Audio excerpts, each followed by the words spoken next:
تا دێت شوێنە گەشتیاریەکان لە سنووری ئیدارەی سۆران زیاتر دەبن. هاوڵاتیان لەسەر ئەرچی خۆیان شوێنی گەشتیاری بنیاد دەنێن، بەڵام ناتوانێن خزمەتگوزاری پێویستی بۆ بکەن.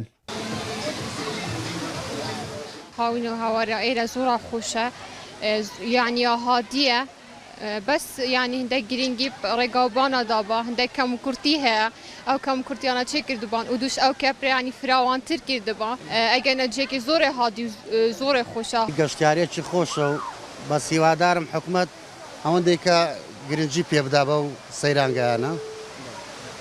خەڵکیش ڕووی تێدەکا، خەڵکێکی زۆریش دێ لە خواروی عێراقەوە بۆ سەیرانگەیانە ئێرانە.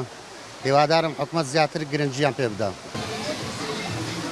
گەشتیاران پێیان وایە ڕەچاوی فراوانی شوێنەکان و ڕێگای کەسانی پێداویستی تایبەت و لایەنی سەلامەتی نەکراوە.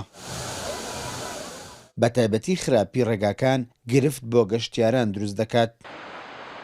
بەخۆ لە بەریتانیا ئەژیم لەوێ بوویمە، هاتیمە کوردستانێک کە شوو هەوایەکی خۆشە، هاتینە سەیرانگای وەرتێ، کاتەکی خۆش بەسرە بین. بە فکرێ من گرنگێک کە پێ بدەیت جێ گەشتیاریانە، ڕێگا و بانەکە باشتر ببیت لۆ کەسانی مەحوەق، کەسانی پێداویستی تایبەتیان هەیە.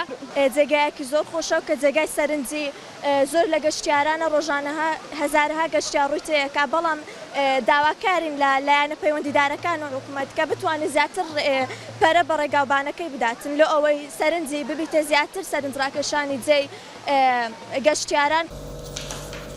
بەڕێوەبەری گەشت و گوزاری سۆران پێی وایە ناوچەکە خۆی چەندان بنەمای گەشتیاری گرنگی هەیە، بۆیە ڕۆژانە شوێنی گەشتیاری تازە بنیاد دەنرێت. هەر ئەوە شوای کردووە نەتواندرە وەک پێویست خزمەتگوزاری بۆ تەواوی ناوچە گەشتیاریەکان بکرێت.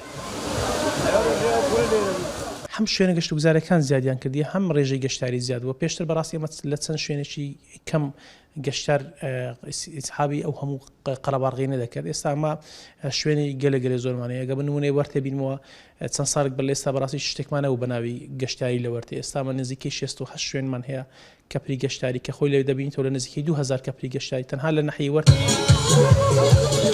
ئێستا زیاتر لە 180 شوێنی گەشتیاری تۆمارکراو لە سنووری ئیدارەی سۆران هەن، زیاتر لە 250 شوێنیش لە ماوەی 2 ساڵی ڕابردوو بنیاد نراون تا ئێستا نەچوونەتە نێو نەخشەی گەشتیاری هەرێمی کوردستان. هەفتانە زیاتر لە 30,000 گەشتیار سەردانی تەواوی ناوچە گەشتیاریەکانی سنووری ئیدارەی سۆران دەکەن.